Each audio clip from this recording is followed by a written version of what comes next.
Hey everyone, welcome to another episode of Food, Wine, and Whiskey in Your Own Backyard.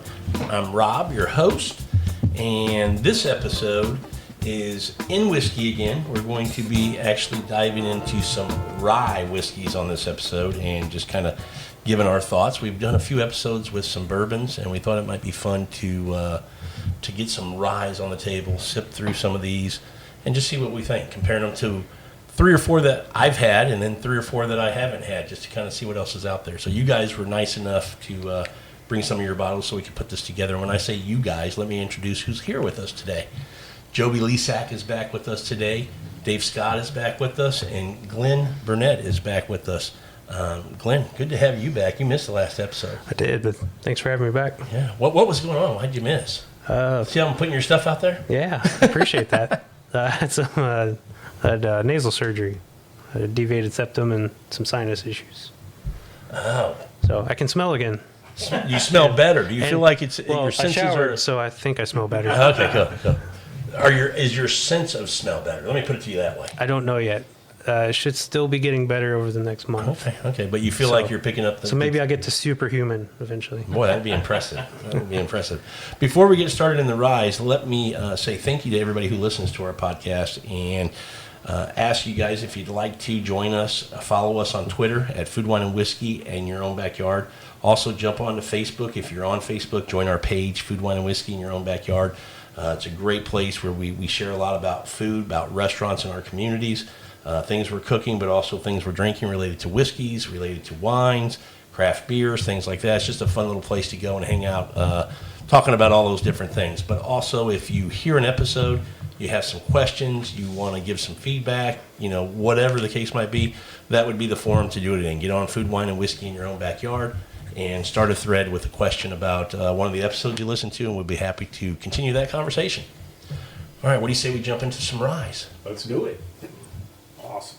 So we have on the table today, we have 8 ryes. I'm going to say we have 7.2 ryes. And do you guys know why I'm saying that? The pinhook is only, I think... I'm giving it a 0.2. Yeah, I'm being 0.2. Just to get it on the board. It's a liquid. It's a liquid. It's got alcohol in it. This is our good friend Daryl Bowman made this pick, and he raved about it, man. He thought it... No, I'm kidding. I'm kidding. He didn't think it was good. Dave, you can tell the story. You got that bottle. I got that bottle as a parting gift from Daryl's last... little get-together, bottle share dinner at his house. And I'd been interested in the pinhook line and saw that one sitting, unopened bottle sitting there. And said, man, I've really been wanting that pinhook. And he said, well, take it. He said that he was part of the pick group that picked that barrel. And it's an HBS pick. And it's a Houston Bourbon Society pick. Okay. And he said, it is not good. And he's right. He was right. We've all tried it already before we started the episode. We actually recorded an episode before this, did a little blind on 4 of these. My wife picked out 4. We didn't know which 4, and we just blinded through them and kind of gave our thoughts. I'm not going to tell you any more than that. You can listen to that episode. But anyway, so we all agree pinhook is awful. Yeah, garbage. Okay. Won't be buying another bottle. I'm including it in that point too, but just so people know it's here. But the other ryes that we have today are Rittenhouse. That's a bottled and bond. Correct. We have E.H. Taylor straight rye bottled and bond. James E. Pepper barrel proof. Pikesville Rye straight rye. Okay. We have Whitmeyers straight rye whiskey, single barrel proof, and Rarebreed Rye barrel proof, and baby Saz or just regular Sazerac Rye. Yeah, I guess some people call it baby Saz. But yeah, that's the way I've heard it called in Kentucky. So that's okay. what I've always called it. It's kind of what I've heard it called. So yeah. I didn't know if that's just if that's the right term to use for it, or because it to me, big difference between what you buy this for and what you get that Sazerac for. Yeah. Buffalo Trace Antique Collection. Yeah. Saz is a little untouchable. So people are going to hear you say that, Dave, and hear you say Buffalo Trace Antique Collection. Now you got to tell everybody what that is. BTAC for short. So Buffalo Trace has a line of their products that are, I guess, were their originals. That they've got the, and correct me if I'm wrong, but they've got the Sazerac, the Thomas Handy, LaRue. William LaRue Weller, the George T. Stagg, Eagle Rare. Eagle Rare 17. 17. Yep. Yeah, and that line has been around for a while, but it's changed as to what's been in it. I know that when it first came out, I think it was just 3 of them that were in it. It wasn't all 5, like Thomas Handy wasn't in there. Yeah, I don't think. And the Saz Sazerac and was. Eagle Rare, I think those were later additions. Okay. I knew it was 3 to start, and then they added, and so I remember Wade Woodard telling me that back in early 2000, 2001, 2002, he was being able to just buy those on the Right. shelf, and there was only 3 in that collection then. But Yep. but when people hear us talk about Buffalo Trace and the BTAC collection, everybody needs to know that you can't go to the store and get these. I mean, these are highly sought after, allocated bottles that are put out. Are they twice a year or just once a year? Once a year. Once a year. So some distribution centers just hold on to them, and because I see that one big push in the holiday season, Right. after Thanksgiving, before Christmas for the most part. But then come April or May, I start to see one pop up here and there, and I'm going, okay, is there another small release or what's going on? Distributors, they'll hold on to them for restaurants and special event venues to And for whatever have some reason, throughout the year. it doesn't go to a restaurant; it hits a shelf somewhere. Yeah, a mix-up or something somewhere that Okay. might pop up there. So you're telling me that when there's a mix-up and a liquor store gets it by mistake, they don't fess up and say, "Hey, you want this bottle back?" Yeah, generally not. Yeah, can't say I blame them. My bad. I'll take it back. Yeah, So those are the ryes we're going to taste through. I will tell you that until today, I had not had Rittenhouse. I've still not had the Whitmeyers, the James Pepper 1776, or that god-awful Pinhook. I have had the Pinhook after today, but my gosh, that's not you'll wish you hadn't had it. Yeah, it's not good. So So I think we'll start off with Sazerac and compare it to one of the higher ones that we rated from last episode is Rittenhouse. yeah, what I did was I poured the Rittenhouse and the Saz because you said those are 2 that would be good to compare. What are the distilleries for those 2? Obviously Buffalo Trace for Saz. Right, and Heaven Hill is for Rittenhouse. Rittenhouse. And these Okay. are the 2 entry-level ryes for both of those distilleries. So Sazerac cost me $30. What's Rittenhouse? 22 to 26, Okay, somewhere in there. so in that same price It's range. close, yeah. Okay. I don't know anything about the mash bills on these. Do you know if it's So they're more of a barely legal rye. okay So they're a little higher. They're not exactly 51. in the 50s probably? Probably maybe higher 50s. Okay. And then Corn, wheat, barley? Corn and barley? Corn and barley, yes. Yeah.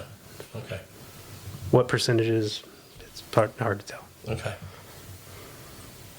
So I'm going to try these 2 first. What do you have, Joby? You poured 4. You're going big, man. I was going 2 and 2 here. So yeah, I have the Sazerac and I have the Rittenhouse as well. Okay. What I'm going to do is try these 2. I'm kind of tiering them. And then next I want to do like Pikesville, E.H. Taylor, and the... James E. Pepper. you said to throw that one in there, so I'll do So- that one too with the Rarebreed. Yeah. Those 4 Well- kind of in that. Yeah, I think you need to try the James E. Pepper earlier on. Earlier on, okay. Yeah. So that's Should why it be with these 2? No. Okay. No. Try these 2, see what you like more. And then I think we try some James E. Pepper with maybe E.H. Taylor. Okay. And then the winner of that goes on. Or Now, who hasn't had the Sazerac? I have not.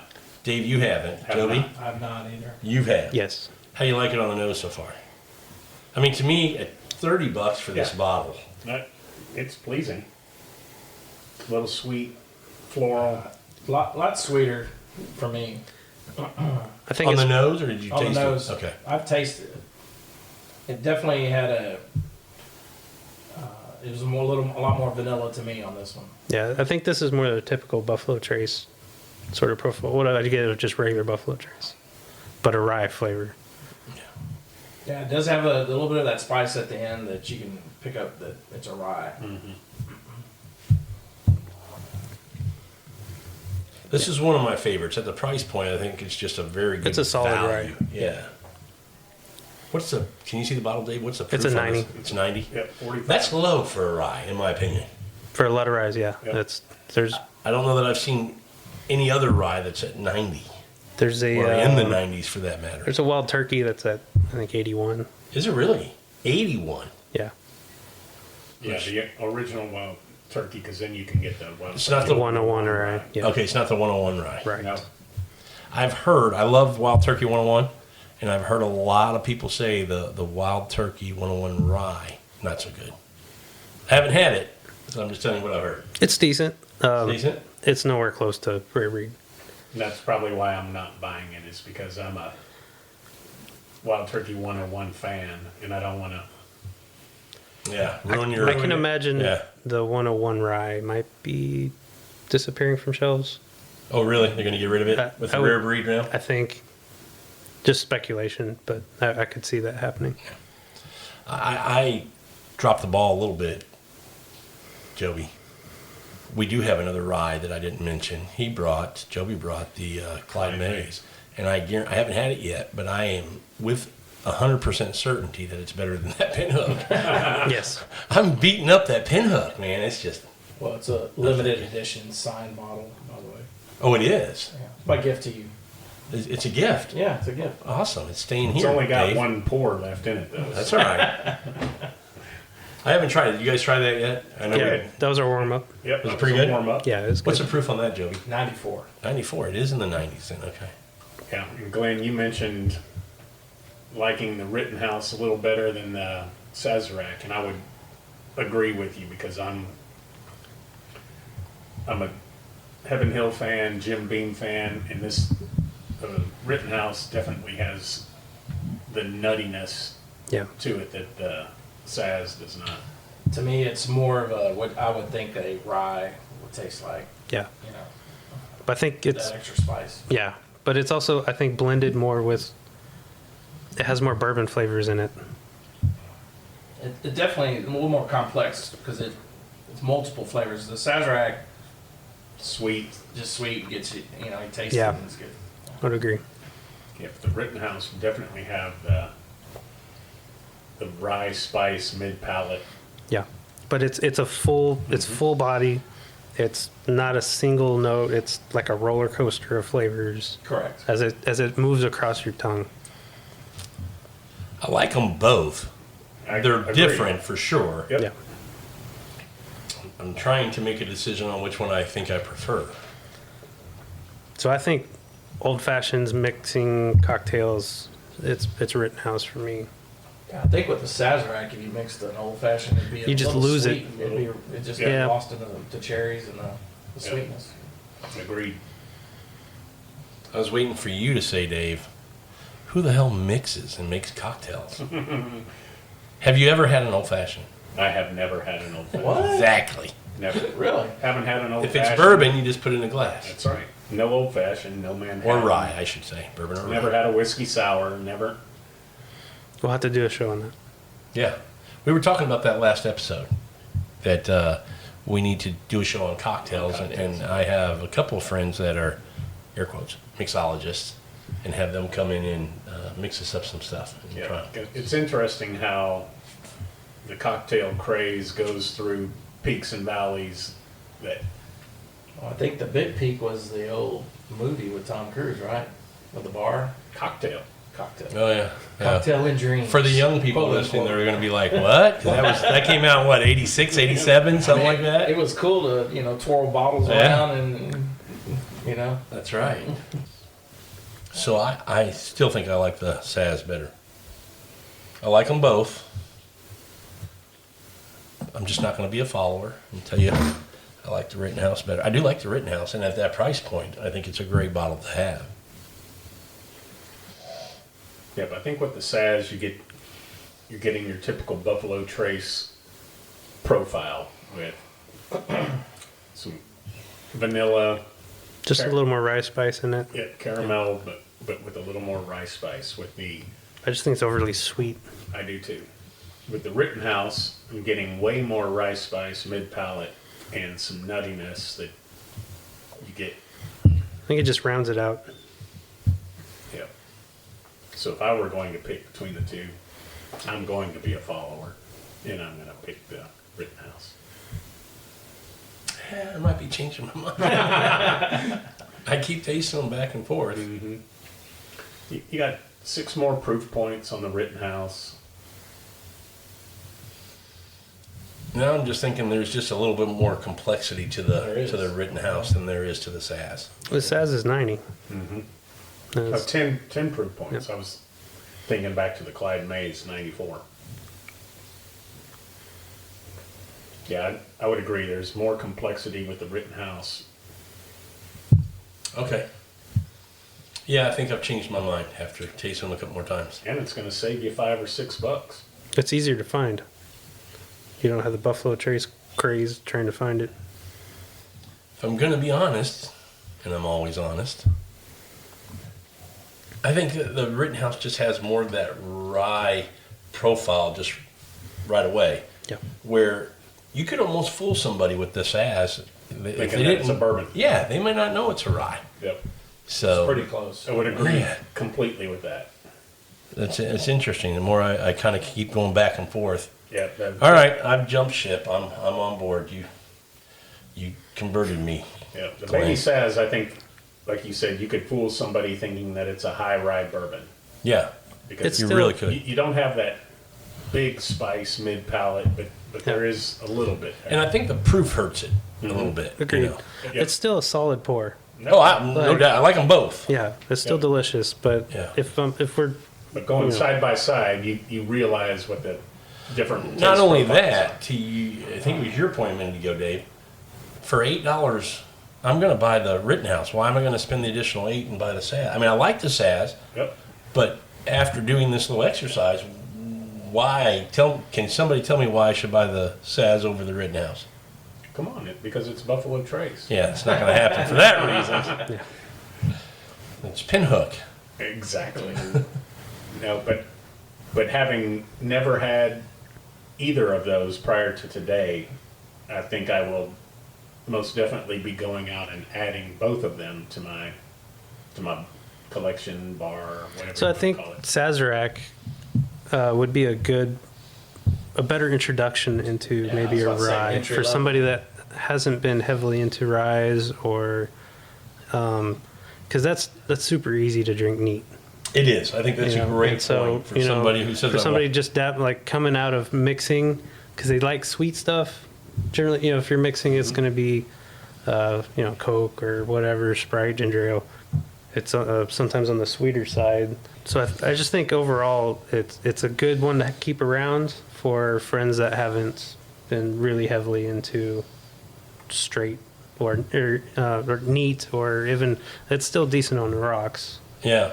Um, The only thing that concerns me about doing it on the rocks is it's already 90 proof. Yeah, you're you gonna do, be- you do lose some of that, Yeah.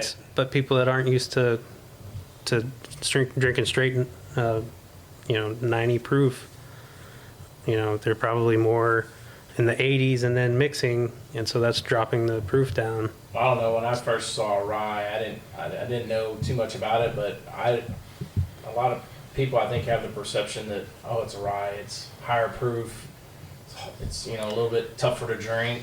Yeah, it's a kind little of mis- misconception. yeah, It's a it's- misconception. Yeah, it's definitely misunderstood. Yeah, because I haven't been into bourbon and rye for very long, 2 years, and anytime rye was brought up, my first thought was rot gut. That's what. That's the. That was the conception was in the 70s, 80s. Rye was your drunkards and Right. What was that? Just because the song. Tyler Childers song you're thinking? No, I was thinking way older than that. Drinking whiskey and rye on the levee. Oh, Oh, yeah, that's a great this will song. be the day that I die. Yep. But that Tyler Childers song, Rock Gut Whiskey, gonna something kill my brain. That was a good one. Well, that's a good one. I'm going to pour a Have little you ever bit. had that one, Rob? I've never I had tasted this. it, and go ahead. No, go ahead. I'm not gonna ruin it for you. No, tell everybody what I'm pouring. Man, well, it's James Pepper, James E. Pepper. and it's 1776. It's kind of interesting. But it's their barrel proof. barrel proof. They have a regular one. I think it's 90 proof. It's So interesting. this is This one- 114.6. It's interesting snake on the back. You have to get the bottle and look at it. That's something to do with obviously 1776 being, but the snake is broken up. They've cut it up into different segments. What is it? It's just broken into the states. Oh, is it 13 colonies? The first 13? Yeah. Is that what it is? Okay. Yeah, it's born with the Republic. So it represents there's 13 pieces, I guess, and 13 colonies. Yeah, it's saying the Pepper family brand is the oldest brand of whiskey made in Kentucky. I didn't know that. That may be disputed, but Yeah. maybe not. Since 1776. Somebody needs Yep. to look that up. But what year did they say they started distilling? Did they say? 1780. 1780. Wow. But this one, I really, the taste really jumped at me. It took me by surprise a little bit, but I liked it. So this is a higher rye, whereas some of the others that we've had are more of a barely legal rye. So this is probably, I think, more in the terms of like 70%, maybe a little more Yeah. in the rye content. It's a good. 70% rye? It's higher. That's what Okay. I'm saying. It's not just 51%. It's, Right. it's like It's not a barely rye. right. It's My, a- my first, A higher rye. my first thought when it was a little bit like paprika, something, I don't know, like spicy Mexican food to me. And then when I tasted it, oof, it was pretty cool. To me, it's different. I'm getting that a little bit, not as much bite as a rye, but enough to go, this could be a rye. This is a rye. But I'm getting kind of a perfumey kind of. It reminds me of the Will Willet, it? Yeah, a little Yeah, funky. it's close. Yep. A little funky, a little different. Which is, for me, is way down on the list for my palate. I'm not a Willet fan. See, it's up on my list because it's so different. To Yeah. me, that's what makes it good. And this is kind of in that same. So this is like an everyday available willet Yeah, it's at barrel proof. the finish hits you. It's a little delay there, but then it has a really nice It has finish. a It does. explosion of flavors. Exactly. But I would agree with you. It's very floral and perfumey Yeah, very, with very. some. I get rye spice on the edges of my tongue. That's an interesting one. Yeah, that is different. It really, like I said, it really jumped out on that taste. And I'll be honest, I've not had a rye other than Willet. I haven't found anything else, or anybody's told me about anything else that's that unique and kind of funky and different. This would definitely be in that category. Yep. And Glenn, you didn't tell me that before we drank it. I didn't want to. Okay. Surprise, surprise. Yeah. But it still has that rye bite. I mean, it has. You can go, okay, this is a rye. It's got a lot of rye in it, but But it's like willet, but it's scaled down. Yeah. It has a lot of those flavors, but it has a lot of other associated flavors that I think willet is missing. Okay. This is more enjoyable to me then Willet, than willet. really. Because Joby, when we had the Willet at The 4-year. previous tasting, you liked the Willet, correct? Initially, but there was another one that we tried. I can't remember which one it was. Talking about the pot still. I think so. Yeah. It was very, it was very, just Yeah. all over, it was all over the place for me. Glenn's a fan of that, so. Yeah. No, but I you like know, it for what it is. Yeah, but if you kind of like that, If you like licking the inside of trash cans, then Yeah. Willet Pot Still is right up your alley. no, but it's kind of like we were talking that last time about IPA beers and some of the different off the wall beers. Yeah. Sometimes some of those taste with your taste buds just kind of match up? Is it Sometimes different? I do, sometimes I don't. Yeah, and you like it. You know? That's the beautiful thing about exactly. bourbons. Or Not any all of it. whiskeys or any Wine. spirits. Yeah. Yeah. Any spirit. Your mood, Right. what you've eaten before that, Your what you're company. eating with it, Yep. yeah, your setting. Yep. Because we had the Balcones, Bach. Oh, the Texas the Bach, Texas Bach.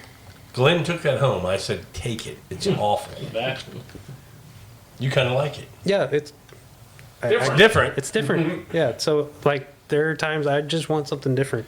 I like something different. That was just like, Pinhook's different. I don't want But that's that. awful different. Yeah. That's kind of how I felt Yeah. about the Texas Right. bog. I thought, man, this is awful. It just doesn't jive with your profile. So yeah. Now, I tried that, and then I tried that rare breed just now. Rare breed just doing a lot more balance for me. Yeah. And so yeah. But let's see. When we did the episode on the blinds, Rare Breed wasn't your number one. It was the No, it was Rittenhouse. not. Correct. Yeah, and But it was a still close. feel the same. Yes. Okay. Yeah. I just The Rittenhouse is really solid for a $22 I bottle of agree. bourbon, or a bottle of rye. Rye. Excuse me. But that one, the next bottle I see, I will definitely purchase. Total Wine has it every day. Bottom shelf. Why do they stick that down on the bottom? Because it's not don't one know. they. It's not a pretty label.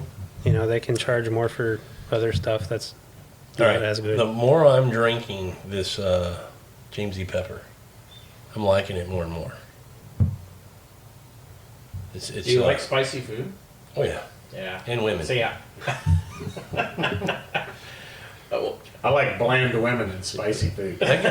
Joby kind of stopped talking there. Like, got him to stop. That hit home a little too hard. Yeah, it did. Like, well, you caught me off guard with that one. I've met your wife. but I like spicy food, so I don't know. And maybe women? that. Oh well, of course.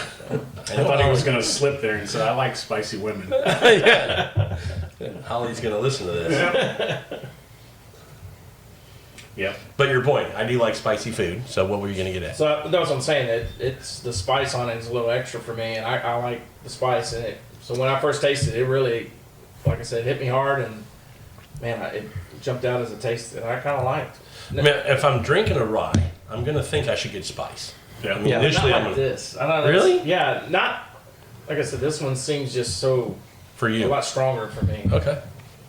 But I'm with Glenn. I think because I'm not a fan of the Willet rye, but because it is so floral, but the James E. Pepper is like a toned down Yeah. Willet. I mean, there are similar There's similar flavor notes in it. notes in it, But this has, I think it's more rounded. Yep. You get more sweetness, Definitely get more sweetness. like some more baking spices. Yep. That I think Willet just sort of, it has that initial kind of real spike for the sort of mint and rye, and then it just kind of falls flat from what I remember. I had to pour the rest out. I'm drinking it too much. I'm like, holy cow. It's growing on me. Yep. Initially, I was like, okay, funky, weird. Let me Again, get kind of adjusted to it because it wasn't what I was expecting when I. Yeah, and took it's a a sip. solid bottle for $30. Yeah, that's solid.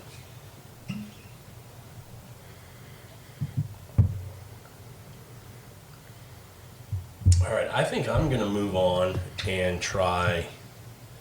I'm going to try the E.H. Taylor Pikesville in the Rare Breed. I know that the E.H. Taylor is a bottled in bond, so as far as proof, it's going to be a little down there.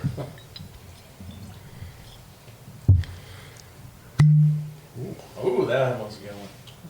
Sounds like an empty bottle. Getting close. So I kind of jumped ahead. What a different taste that E.H. Taylor is. There's another It's a good lot one. more subdued for me than these other ones we've been tasting.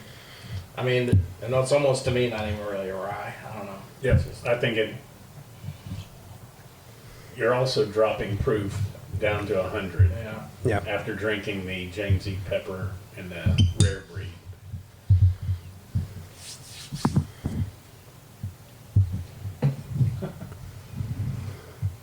try the Colonel. I finished my bottle of this, and I need to get another one because I am out.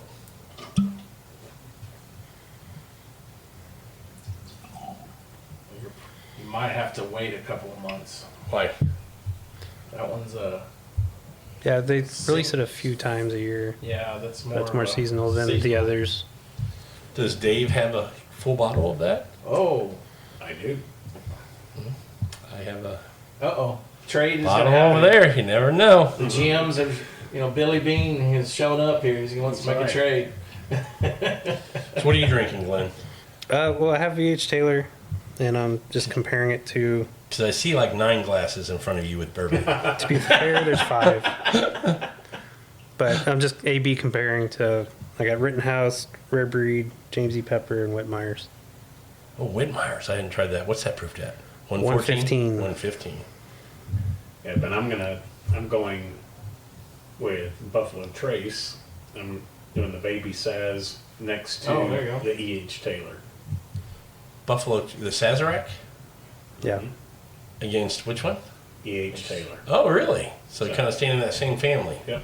Seeing how So different. I was watching one of the shows on bourbon, and they were talking about this particular mash bill is only made for E.H. Taylor. No other Buffalo Trace product has it. Really? So it's unique to E.H. But they Taylor. don't say what mash bill it is. They didn't Yeah. say. Just that it's unique It's different. That one is only made for that bottle. for E.H. Taylor. Where Sazerac Is could be baby- for 17 or. exactly.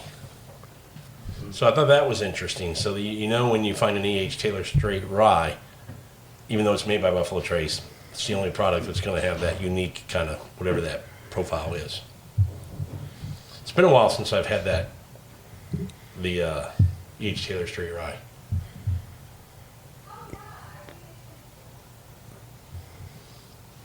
Joby, I've enjoyed having you, but it's at the point of the show where I don't think you're contributing enough. So I'm You're kicked gonna off the have island. to ask Am I you to getting leave. cut? You are fired. No, I'm just kidding. Thanks. You have to. Thanks go. for having me. Yeah, enjoyed having you, man. I think I leave the show in good hands. So The 3 of us will call you later to give these 2 guys a ride home. sounds good.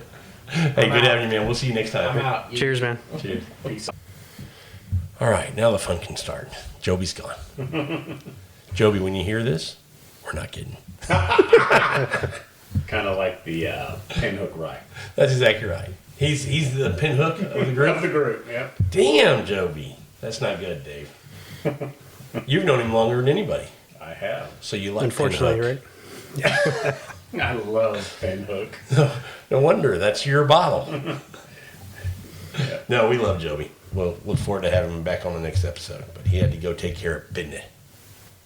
Did I say that right? Business. Isn't it? Business. I think that's it. Yeah. All right. So I have E.H. Taylor, Pikesville, and Rarebreed. These are the 3 that I'm comparing. And I've got, like I said before we checked out, I'm doing kind of a side-by-side of Buffalo Trace products, the Baby Saz and the E.H. Taylor. Yeah, which we were talking about. Those aren't even anything Nope, not alike. the same mash bill. No. Haven't even put my nose to them yet, but So tell me, why is, other than like bottled them or single barrel and barrel proof from E.H. Taylor, everything else is bottled and bond that I've seen, small batch. Is single barrel bottled and bond? Yes. Yep. It is. everything except E.H. barrel proof Yeah. is bottled in Why bond. is They're that? 18-year Does anybody know the That's history on part that? of the bottle and bond. It can only be at 100 proof. No, I know that. Right. But But why why, is that E.H. Taylor does line? E.H. Taylor do most So- of their product in bottled and bond? So, Divin Barrel Proof is in a bottle and bond warehouse. So, where they store everything is in a bottle and bond warehouse. So it's Meets just all the governmental regulations. it's for barrel proof because So they don't it- proof it down to 100. Had they proofed it down to 100, it would be bottle and bond. But why does anybody know why E.H. Taylor does all of their products bottled and bond? What's the? There has to be a reason, right? It was it's a process. It was You a have mark of quality. That Okay. it That makes was. sense. It was the very first Food and Drug Administration. It was their quality, like their first consumer Standards. act. It was their first consumer act to ensure safety for this product. Not having That- additives. Or Well- congeners or anything added to Not it, only that, or I mean- rectifiers.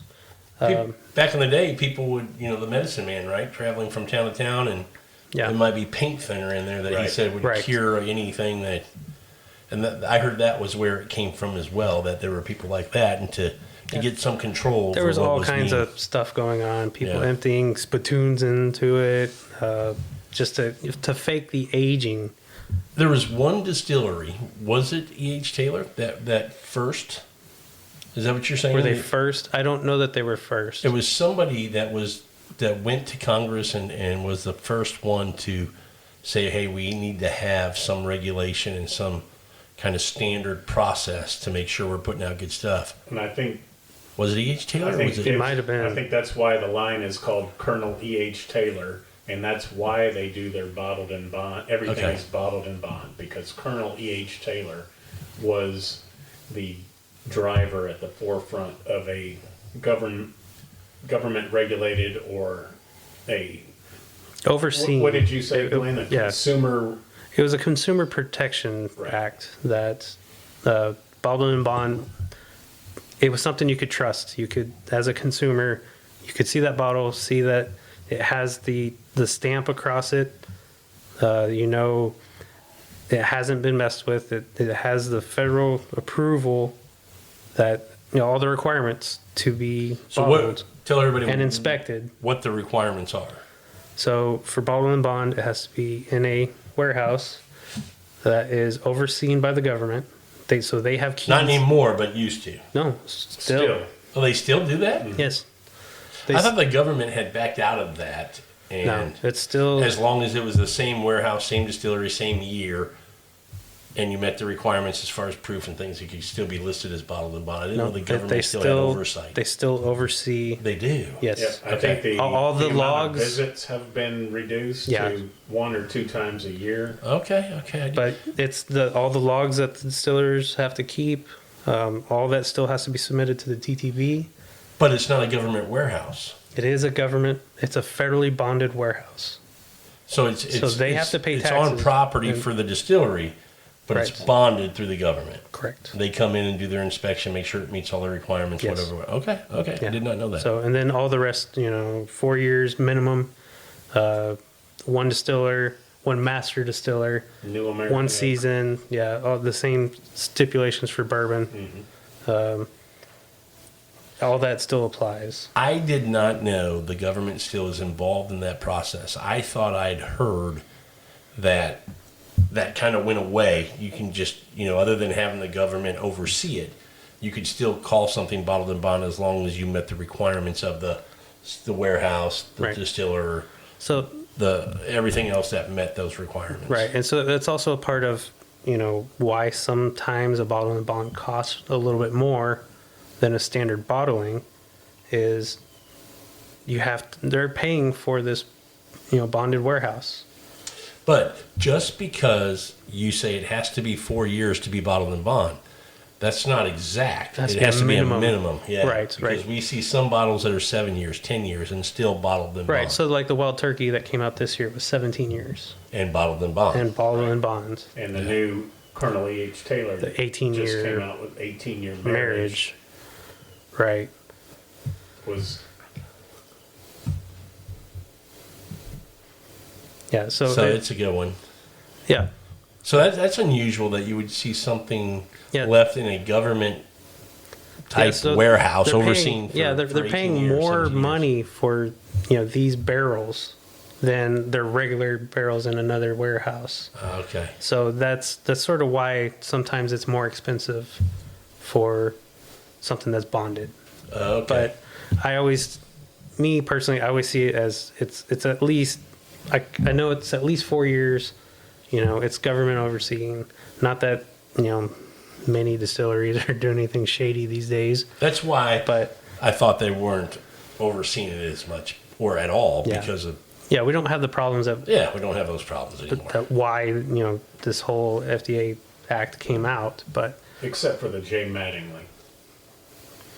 What's the J. Mattingly? It's a highly, well, I guess you could say, sought after bottle. And J. Mattingly, there's been a little controversy with them that if you do your research, that some of their batches were mixed in trash cans and color added to it. Really? So Are they a distillery? Or are they distilled by somebody else? I would have to, I don't know anything about them. Never would heard have that to- name before. I haven't either. Really? J. Mattingly. I mean, I hear Mattingly, and the first thing I think of is the baseball player Don Mattingly. yep. And I thought I remembered some kind of bourbon coming out in a baseball bottle. That was the Double Day or whatever that. Yeah, that's what it was. Okay. It wasn't a Mattingly. So it has nothing to do with Don Mattingly. No. Okay. Never heard of J. Mattingly. So what do you think of Rarebreed versus E.H. Taylor? Okay, so I have not had the E.H. Taylor in a while. The bottle I had, I finished several months ago.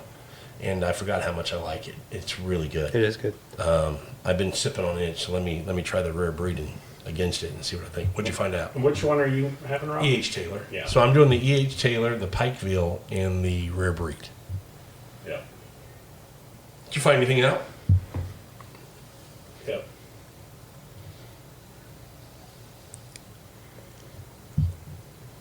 E.H. Taylor, I forgot how much I like that. That's a good one. It is really good. To me, I wish it were more available because when you talked about earlier the Sazerac being that entry-level rye, just because I think most ryes have that higher proof, I think this is a great, to But get a they true don't- rye, Right. this is a great entry because it's still at that 100 proof. You don't have to be up 115, 120. Right. Something around 100 to 110 is plenty for a rye. But you see a lot of them more than 100. Most of them are 110, or at least what I've seen. Maybe I'm not, Yeah, I mean, the ones we have out here right now, yes. But the majority of ryes are more 80 to 90 proof. Are they really? Yeah. I have not found those. I mean, we don't pick those up, Okay. but the ones that we tend to gravitate towards are Higher proof. a little higher proof. But like we were saying, 100 proof is perfectly, it's a nice sweet spot for rye. Okay. 100 to 110, just a little over. I am going to. Ooh. And I'm doing the head-to-head with the Baby Saz and the E.H. Taylor Straight Rye. And there are definitely similar notes between the two, but the E.H. Taylor is... I just did the E.H. Taylor, which I love, but then jumping over to the Rarebreed, totally different on the Yeah, nose. I it mean, is. just totally different. And if I'm going to be honest, the Rarebreed to me still makes me smile, man. When I stick that in my nose, it's just like smells fantastic. The first thing, and I don't know if this is weird or not, the first thing that jumped out at me when I switched over, and I'm not getting it as much now, but was like a little chocolate. I don't know why. Is that weird? No, No. totally see a little bit. That was I'm pleasantly surprised at how much I like this Rarebreed for just coming out.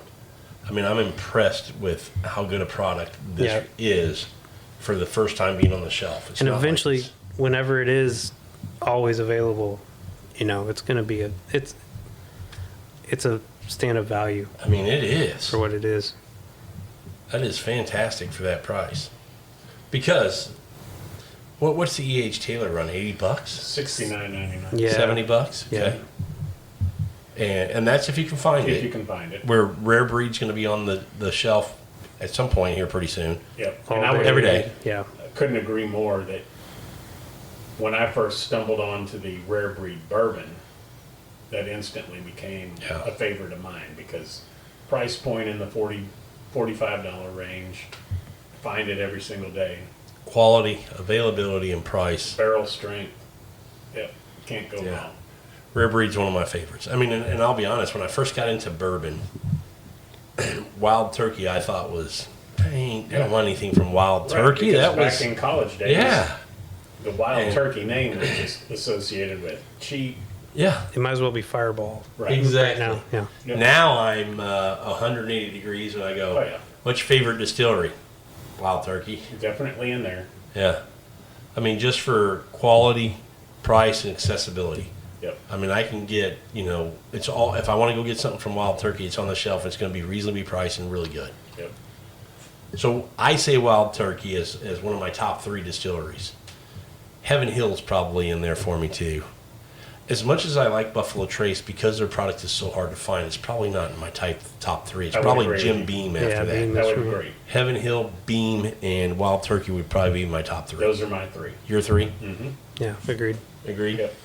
And for me, depending on which line I'm drinking, those can all be interchangeable. Yeah. Which one is first, second, or third? And Knob Creek is one that I really like. I just think price-wise, some of their stuff goes up when we Yes. start talking about Little For Book Beam, and Bookers and Yeah. Beam. Bakers and Over the years, they've been creeping up in prices. Yeah. We're lucky here. Yes, because most 'Cause of I've- the time I see Bookers on national sites, it's For like up close $100 to $100. Yeah. and we get it for what, 70? Yeah. They 65, recently 70. had a price increase, and the local liquor store in our area now sells it for 75, and it used to 75? be 68, 5? Okay, 65, something like that. I really like this Rarebreed. I know I keep coming back to it, sorry. But man, it is good. Yep. So tell me, Glenn, how does this work? When you see the bottles of Rarebreed, they're all 112.2, Yeah. and they're a single barrel. They're not single. Or they're Small barrel batch. proof. Barrel proof small batch. Yep. So tell everybody explain that to me. So Small batch go ahead. small batch just means it's a batch of A number of a barrels. number of barrels. It could be 2 barrels could be a small batch because it's not a single barrel. Could be a million. It could be barrels. a million barrels, exactly. So it's Wouldn't that be a big batch? exactly. Unfortunately, there's there is no There's moniker. no small batch, big batch? Yeah, there's no moniker for, or there's no regulation for anything stipulating. So like with like breweries, what is a microbrewery? What is a national level distillery or craft brewery, would that be a microbrewery? There's that. It's exactly the Yeah. same problem here is distilleries aren't gonna want to go to legislature and say, hey, I want small batch regulation to change to Number of barrels. to be 2 to 500. Which would mean all the big, like Knob Creek, would no longer be small batch. Small batch. Yep. It would be big batch. Yeah, it'd be big batch. Big batch or whatever the new moniker is. But When I first got into bourbon, I always thought when I saw small batch that it meant quality. That it meant, when you think small batch, you think, okay, they only made a little bit. That's going to be pretty good. It's a small batch. It's not what it means. definitely not. It kind of, for people getting into bourbon, it kind of misleads you a little bit. Yep. Because I think most people would think that way. If you think small batch, you're thinking there's not a lot of it. And so you think quality. Yep. And it's really not. It's almost kind of Right. what's left and over. And it's all relative. Yeah. You think of just the Jim Beam white label compared to Knob Creek. Yeah, there's going to be a lesser amount of Knob Creek made than the regular white label. Sure. But, it's all relative compared to, you think a smaller distillery like, we were having James E. Pepper, their small batch that's a small batch. Okay. Right. Same. Whitmeyers. Yeah, exactly. Where they're So- blending 4 or 5 barrels Right. versus, hundreds of 100,000, thousands or right. whatever many. So when we get into barrel proof, okay, that's small batch. Now we're on to barrel proof. How is it always 112.2? It's so at least so for Whitmeyer's example here, Single barrel, barrel proof. That means it's whatever comes out of the barrel that's that proof. For Rarebreed, they're taking all of the juice out of the barrels That and then fits their- blending it together. They haven't diluted it at all. That is barrel proof. And so whatever that batch is, that small batch, air quotes, that's the proof. So a lot of people think barrel proof means, 53-gallon barrel, right? But I'm thinking if you're taking all those barrels, you're putting it into a huge. What are you putting it into? A huge vat. Huge vat. Just a And stainless tank. Thousands usually- of gallons, Yeah. and then mix it there. So thousands and of then you barrels. Yeah, thousands of barrels. And Okay. the average proof of all Whatever of it those proofs out barrels in there. was 112.2. So that is made. So next year could be different. Correct, and that's why possible, the different. And they've been changing it over the past few years and it's been increasing a little bit we're not talking about the rye, obviously, The just Rarebreed came out, barrel but the proof. regular bourbon barrel proof Yep. It's 116.8 this year. Right, and in previous years, is I like want to say, 0.7 or something. but even less than that, like 114. Or, Yeah. Okay. So that's how you get the barrel proof. Because when I first think about barrel proof, I'm thinking a barrel. But now we know it's not just a barrel; it's a large vat that has thousands of barrels. That when all these are combined, that's the proof that comes out. I got to try that. Yeah. Clint's put Whitmeyers in front of me. I do like this. Well, never mind. I said it. So definitely try it with E.H. Taylor Rarebreed.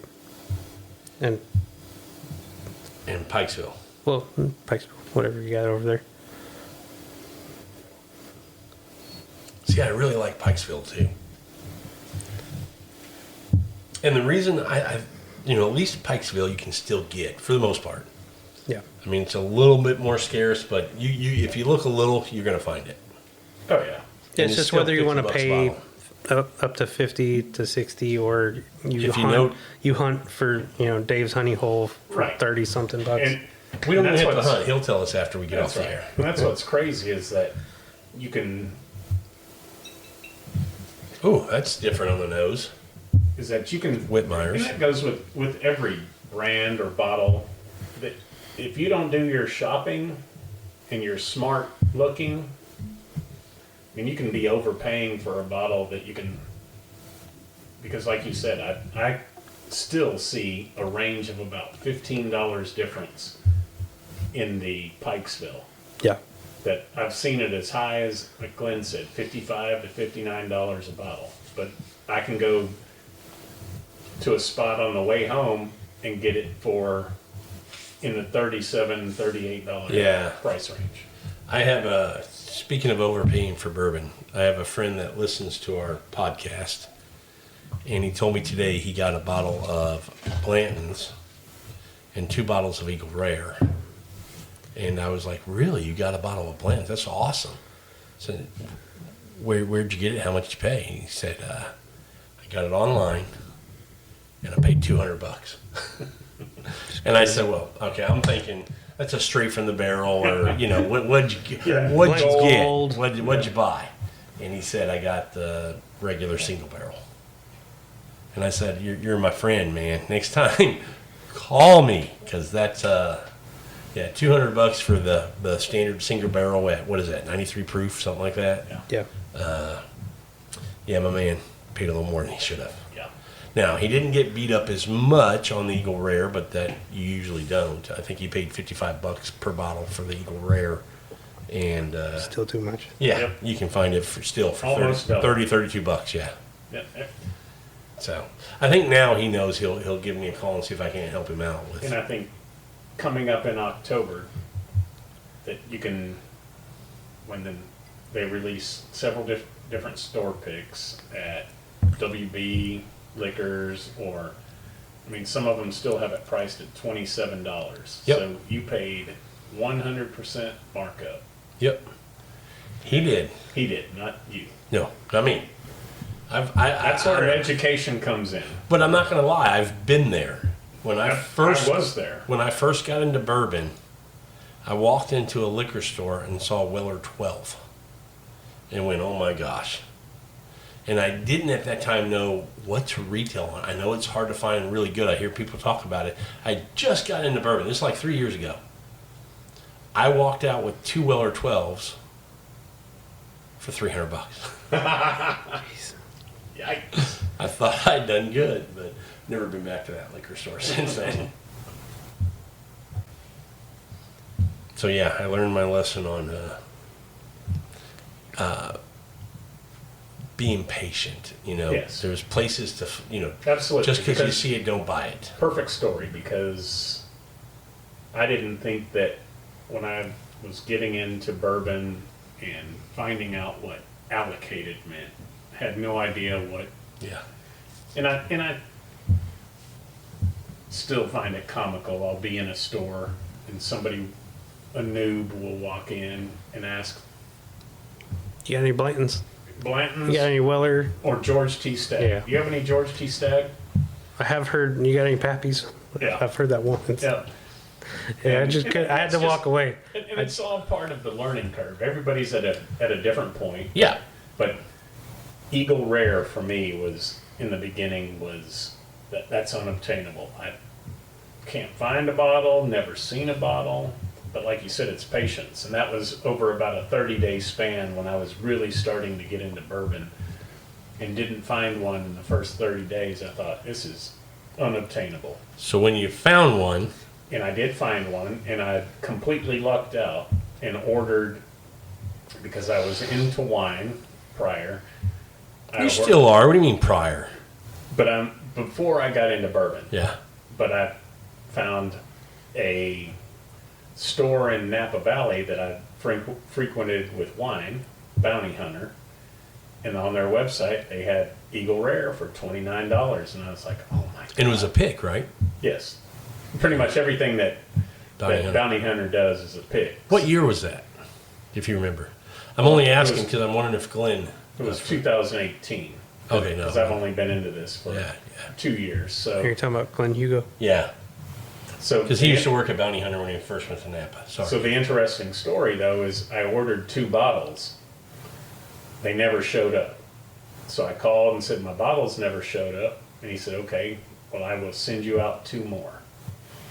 And wouldn't you know it, over the next 10 days, all 4 bottles showed up. So you sent the other 2 back. No. Sorry, Glenn. Yeah, sorry. So I got 4 bottles of Eagle Rare for Store picks. for $60. That's a pretty good deal. So Are they gone? I still have one. I was going to say, I bet you held on to the one. You have to. But speaking of Napa, it's amazing to me, and it gets back to when we talk about secondary things that are popular here that you can find on the shelf that you can't in other places. Eagle Rare is readily available in California. I mean, I brought back, I think, 4 bottles when we went in February because I'd go in a store and go, there's more. They got all kinds of it. I went to a Total Wine in Huntington Beach this time last year. I was there for a softball tournament. I walk in, I texted Joby, sent him a picture. They had 12 bottles of Eagle Rare on the shelf for retail, $29. It's And funny how in California, Eagle Rare I can find and all over. And it's the same way with Elijah Craig's Barrel Proof. When we went on vacation in Florida last year, stopped in Mississippi on the way back, and they had Elijah Craig Barrel Proof lined up on the shelf. Really? And had you known, you'd have bought all of them. yeah, absolutely. Yeah. So Yeah, just Different different markets. regions. Yeah, different regions have their, it'll be Stag somewhere, it'll Right, be because I've Weller heard- Antique somewhere. because I've it'll heard be- Ohio is the Weller Antique 107 just sits on the shelves in Ohio. So let me ask you, Glenn, have you had, Dave said he had that kind of, did you say you got kind of taken a little bit, or you never got taken on price? The first Blanton's bottle I bought from Bounty Hunter, and it was a pick also, and I paid $80 for it. That's still not bad. Which is still not bad, but after shipping and everything, getting it to me, it was came in around $100. Yeah, And- but that's still when you're getting a pick from another state. That's not bad. right. Okay, so you've never gotten taken. I have never gotten taken. You've never gotten taken. I haven't. You're the smart guy. I wouldn't expect you to get About taken. one, it was a Blanton's. I bought it for my graduation for grad school, and I wasn't going to open it until I graduated. It was $75 shipped. Oh wow, that's Yeah. not bad at all. And it's Shipped. and I think if you are a research type of person and getting into something and do enough research, you quickly find out what you should be paying and don't overpay. Yeah. Which for me, when I got into bourbon, did all the research, people got on every bourbon page I could get on, seeing what people were paying, what was reasonable. You say that, but it makes me think back and laugh because I remember. You ready to laugh? You guys ready to laugh? Ready. I remember walking into a liquor store when I'm first into bourbon and seeing on the shelf Weller Special Reserve. And I go, man, if that's special Yeah. and it's from their reserve, thinking wine, Yep. That's got to be the top. that's got to be the top notch stuff. Yep. And I remember Googling it, going, okay, Weller Special Reserve, what is it? And I Google it, and it's the same label. And I don't know if it's pulling up a secondary price. I don't know, because it was stupid. It was like $130. And I'm going, they've got it in here for like $39.99. It was like a For the big handle. The liter. handle. Yeah. And I'm going, well, shit, I'm buying one of those. Yep. And I remember texting a friend of mine going, I just got a steal, man. Yep. And now I'm, 3 years later going, wasn't I stupid? Yeah. So obviously I'm the only one that's dumb here in this group. I Glenn, miss Joby. Just into your research. I thought I was. I think got on online. I think on our last podcast with Glenn, he stated that he bought a case of handles from WB Liquor Yep. because it was going allocated. It was just, it went And- missing for like 3 or 4 months. Right. Yeah. It was like very hard to And find. WB at like $34 for a handle. It's always there. I mean, you can't. And they still say it's going to be allocated. yeah. But they still it's still everywhere here in Texas Here anyway. in Texas. Yeah. It's crazy because you see on secondary sites people putting $100 on them. special reserve up for a $750 Yeah. for And I'm going, I can get that for $29. yeah. So how do you think the Whitmeyers suits your palate? It actually suits it well. So this is That's really good. It's MGP juice. So it's distilled in Indiana, How long does he age it here? 64 months. That's 64? so that's what it says on here, 64 than- months. So I think it's probably 1 year old there, and then age the rest here. So he gets it up near 4 years. Yeah, Yeah, I was going to say, any more than that here in Texas. Yeah. and this is 115 proof. Is this, you think, in 53-gallon barrels here? Yeah, it's full size barrels. Okay. I wonder what the angel share is after 4 years. You're going to lose a lot here in Texas. So, Dave, now you got to tell everybody what angel share is. So that's because their bourbon or rye is stored in a wooden barrel, which is porous. With the heat and the change in temperature and climate, a certain amount is sucked into the wood and then evaporates out through into the outside atmosphere. There, Up to the heavens, up to the heavens. to the bourbon gods. And that's why it's called angel share. So that's the share that the angels get, and what's left in the bottle is left for us mere mortals. So, Glenn, how does it work with, is it a drier climate, you lose less to the angel share? Is it a humidity, I would think high it would be humid the climate? opposite. High humid climate, you're not going to lose as much because the moisture staying in. Humidity does have an impact, but it's more the overall temperature that has a higher impact. Okay. Obviously, if this barrel was, say, in Arizona with like 10% humidity, you're going to get a lot more, like the outside of the barrel is going to be a lot drier, but you still have contact with so I've seen when they slice a stave in half, you can see how far the liquid went in. It never goes all the way. It goes, maybe half to 3/4. So with it being drier on the outside, there might be a little more evaporation, but I don't think there's much more. I think more it's going to be temperature derived, where you have more expansion of the liquid or contraction. That's going to be more of the driver. So is there a temperature, is there a line, a certain degree, that when you hit it, now we're going to start losing? So I'm thinking about the seasons in Texas. We're warmer here for a longer period of time, Right. versus Kentucky that has a winter. They get cold. Right.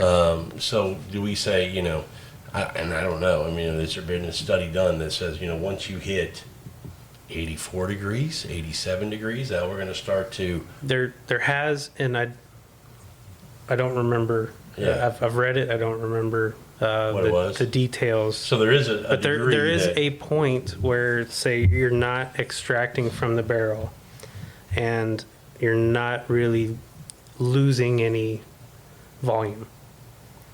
And then once it warms up, then you're back into extracting more from the barrel. You're still extracting. It's just so. And here's why I'm asking that question. I remember talking to the distributor from a new bourbon on the market, which is Belfour, from Eddie Belfour, who's a hockey player for the Dallas Stars. Was. Yeah, was. Now he's into bourbon. And for the last few years, he's getting his whiskey distilled at a place that's working with him in North Carolina. They're about to break ground on their own place in Kentucky.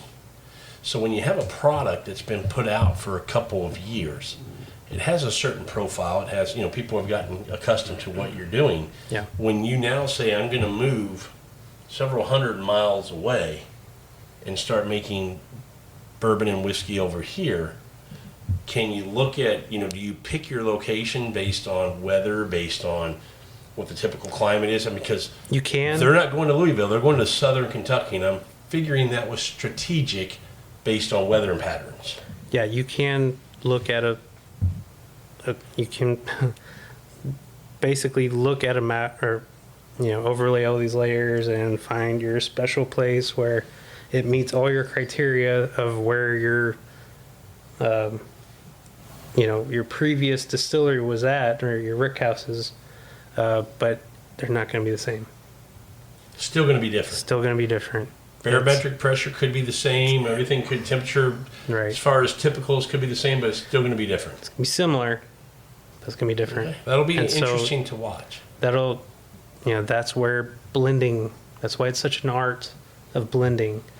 That's where that really comes into play. Okay. So that's the biggest challenge for smaller distilleries, when they switch from sourcing from one location to finally being able to produce their own liquid, and then they have to make that transition point of switching into, this is our product. It's, whether they want to keep that line going and then say, okay, this is the same thing, or, okay, hard stop, this is a new product, and this is, it's what it is.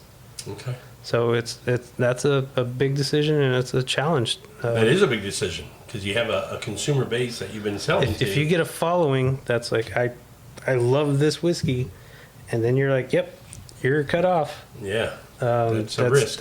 You can really alienate some of your fans. And whilst I think we would probably understand, the general public might not. And Yeah, they're to me, like, I think they would, most people into bourbon would at least give them they'd be like, all right, I'll try one. it. Yeah, I'll try it. Yeah, if it's And as close, long- then all right. Even if it's not close, if I like it. Right. It doesn't have to be the same. Exactly, It might yeah. be totally different, but I might go, I like it. So that's fine. You're doing something totally different, and I like it. Yeah, because that with a lot of what do you call boutique or Craft kind of distilleries, just because of the startup costs, Everybody sources. you have to source in the beginning, or Or you're not going to be you making, make your clear spirits, Or you better have a ton of capital. or you Yeah. better have a ton of capital Yeah. because High West, for example, Yeah. started off sourcing everything that they had, and still do. and still do. So did Whitmeyers, who we have here today. They started off sourcing. But a lot of those companies also start distilling their own spirits to backfill. Yeah, to age. Because if they're one, especially At if they're some point, you in want a cooler climate like Utah or Colorado, or that you are going to have to age those spirits for at least 4 years before Yeah. you're getting a quality product. So you'd go broke in those 4 years trying to age all of your Just out of pocket and not Right. make any profit. And make yeah, no you got profit. no revenue coming in. Everything's Right. going. It's an expense. having to buy barrels, warehouse space, Yeah, All pay the cost to salaries. produce. right, right, all of your, Yeah. yep. So, Yeah, it's always interesting. A lot of people who drink bourbon may not think about that part of it.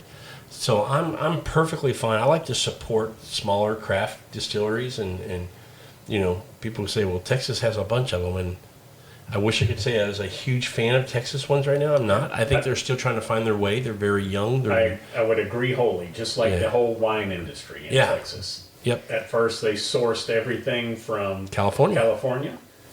Now they're sourcing from North Texas a lot of the times, or growing The High Plains, yeah. varietals that are not common to California. Right. Which makes sense because the weather here in Texas is totally different. Right. Especially when you get to West Texas, the High Plains, where it's that hot during the day, not a lot of humidity, Yep. but very cool at night. Right. And Tempranillo and Tannat and some of these other Yep. grapes do really well. So But I think that's that's the wine portion of our show. There you go. yep. And then the Scotch portion, a buddy of Joby and mine went on several distillery tours when he was in Aberdeen, Scotland, Oh yeah. and told him that he was from Texas or the United States, and that the master distiller said, "Man, I wish that we had the climate that they have in Kentucky or Tennessee, where you only have to age your stuff for 4 years, 3 or 4 years, and you get a quality product. Yeah. Whereas with their climate in Scotland, 10, 12 years. yeah, before you're, And that's a cost. yes, I mean, you're projecting how much do you put in because Just- how popular is it going to Right. be in 10 years? just think of a master distiller that lays up 2 batches of, they may, in their entire career, they may never see a third batch of their product get to market. If It's a 30-year or whatever it if is. you're yeah. aging it for 12 years, because you think, Yeah, if you're exactly. aging stuff 3 batches for 12 years apiece, that's 36 years in the industry. Yeah. Right. And so yeah, exactly. When you're talking about honing your craft of Right. being able to really dial in your distilling, you really have to take in for Scotland or Ireland. Ireland's a little quicker, but especially for Scotland, you have to rely on the previous generations of distillers. Otherwise, you will not, like you said, you have a couple runs worth of Right. product, And you'll try never never see the third one. yeah, You think of a Macallan 30. I mean, you got one run, and Yeah, because if you're 35 when you put that into the barrel to age, you're 65 when it comes out. when it But comes to market. to the other point though is if your new make that comes off the still, if it's crap, it's going to be crap. Yeah. It has to be decent for new make off the still, otherwise it's not going to be a good product. Right. And that's where I think the master distillers for Scotch or some of the other aged products can learn from the previous generations of distillers is that I can compare new makes, right? The aging it's going to be similar, Yeah. but the actual process of fermentation and distilling, that's where a lot of the variables come in, that you can change your profiles, your cuts, like where you take more of the heads or tails or the heart. That's where you really can change your flavor profile. Yeah, that makes a big difference. So why is it? Is it the temperature in Scotland that, I don't know if all, but most Scotch I see are around 80 proof? That's mostly just volume. They dilute it down? Yeah. Okay. They there's cask strength Scotch. I had. What is a proof on a cask strength? Because I'm thinking 115 to 125. Yeah, exactly. It is that much? Okay. Yeah. Okay. I had some for National Scotch Day. It was like Couple days ago? 2 nights ago. I had some 110, I think. Oh, wow. Okay. 110 I'm not a Brooklotic. Scotch guy. I don't know a lot about it and haven't drank a lot of it because what I've had I wasn't a fan Didn't of. like. Yeah. Yep. Glenn tells me I'm still not walking the right path, but I got some stuff you can try. I'm open to trying. Yep. It's definitely a minefield out there as far as Scotch is concerned. Yeah, and to your point, or I don't remember who said it, but about having to predict out. Yeah. How You know, much do we your- want your to put in barrels volume. for how long? So Japanese whiskey has like boomed in Yeah. popularity, and so you're seeing a lot of the age statements disappear because they don't have enough volume of aged spirits Yeah, I heard about that. to make some of these bottlings. So they don't want to put an age So- statement on it, so the name can still be so- out there, the brand, and people will still buy it. What's The other this? problem is that there's not a law stating that they can import Scotch from Scotland and rebottle it as Japanese whiskey. They can do that? Apparently, yeah. I wouldn't think Scotch. I guess it's just selling product, huh? Yeah, it's They don't care. there's some fine lines there. I know in the States, we can't bring Scotch in and bottle it and call it Scotch. It has to be called American whiskey. something else. Single No. malt. Single malt. I think I'm unsure of what legally what it can be called, but I know that at least one distillery in Texas has brought in Scotch whiskey, aged it here in Texas, and they can't call it Scotch.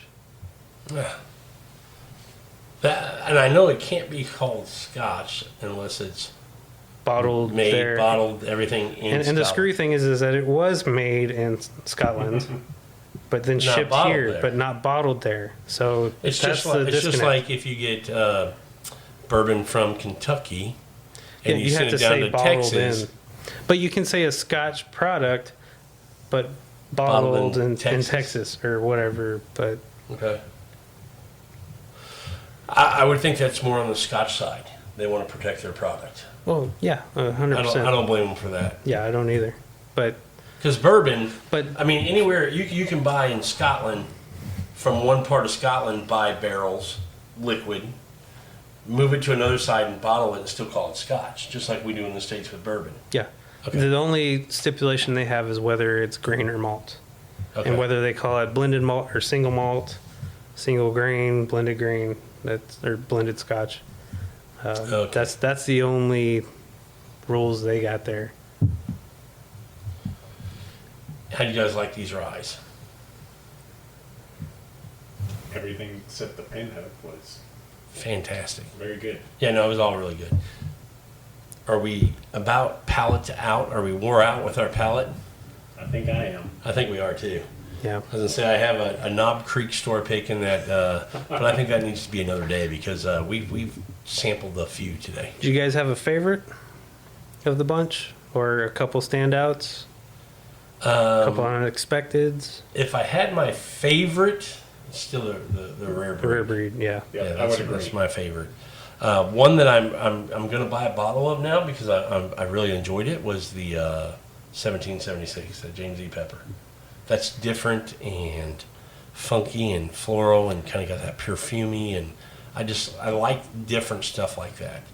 The one that was interesting to me and I'd never had was the Rittenhouse, and at a bottom shelf price of low $20 range. Agree. That's one I'm going to buy just to have in the bar. Yep. But it doesn't surprise me because I'm a Heaven Hill fan. So Yeah. And then one that I've had before but haven't had in a while and just been reminded of how much I miss it was the Bottled and Bond from E.H. Taylor Straight Rye. That's just it's a really solid good. rye. Yeah. Yeah. that is a good one. Still like my Pikeville. I'm very impressed with the Whitmeyers. Yeah, It's it's good better stuff. than what I thought it was going to be. Yeah. Whitmeyers, I love James E. Pepper when I want something different. Mm-hmm. Just to So this is the James E. Pepper. I think of, I want to pour a glass and I want to go and try to dissect this. Yeah. I want to really think about this whiskey and what am I getting out of this? Whereas something like Pikesville or more so Rittenhouse, I just pour something that I'm not even gonna really enjoy paying it. attention to it. I enjoy it. It's good, but I'm focused on something else. No I'm concentration watching. needed. I'm watching a baseball game. I'm watching football game. Something else. That's sort of where I'm at with that. Taylor, I always love E.H. Taylor, Yeah. the rye, and Pikesville, along with Rarebreed, are phenomenal. With Saz, yeah, I can give or take, but Again, price point $20. It's I mean, hard to $30. beat. Yeah. It's solid. for somebody getting into bourbon. It's a good one to have in your bar. Yeah, definitely. So that was fun, man. Yeah. Talking agreed. a little bit about ryes, and is there a rye that's not on the table that we didn't have today that you wish, that's popular that people really speak about? That I have like two a lot? that I would suggest people Okay, go ahead. try. Just regular Knob Creek, 100 proof, small batch. It's a good recommendation. And a lot of people really like Old Forester Rye. I've heard that one a lot. It's like $22. Yeah, it's real cheap. But there are two versions. There's an 86 proof and Right. a 100 proof. Yeah, the 100 You proof. definitely want to go with the 100 proof for Okay, 23. Well, depending on where you are. If you like Right. lower proof, go for lower proof. But that is one. I've heard it's a cocktail rye. It didn't sit well with me. I preferred Rittenhouse at the same price point. That's my go-to for that. But But it's another one of those. it's something you should try. Barely legal ryes. Yeah. I think it's 51% rye. And then Russell's Reserve, Never had that one either. Same. Never had that. the single barrel is phenomenal. You have one that you would add to this list? I was going to add the Knob Creek Okay. rye. The only other one I would add that I like a lot would be the Michter's Rye. Oh, Yeah. totally forgot about that. Yeah. Yes. I think you can get it usually about $42, Yeah. and it's one of my favorites. I've never had the The barrel strength. barrel strength. I would like to Yeah. find one of One those. day. Yeah, one day. But just their standard on the shelf. I think it's just a straight rye. Yeah. It's a single barrel. In their US Single barrel. 1 series. Yeah. Yeah.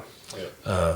For $43, I really like that rye. It's a solid rye to have. So, in that same kind of price point, maybe a little bit less than the Pikesville and the Rarebreed. Yeah, you can that's- get that. That's sort of the hard part is, where Yeah. where does things fall in sort of the price points? Yep. Yeah, Yeah. But, find something you like and that's the most important thing with wine or whiskey. And enjoy You know, it. Drink what you like. That's it. No wrong answer. exactly. Well, guys, man, I had a good time today. Same here. Yeah, definitely. Enjoyed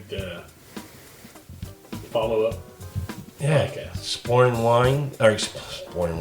exploring ryes and the difference between a rye and a bourbon. Rye is made with rye versus bourbon made with corn. So that was good timing with my phone.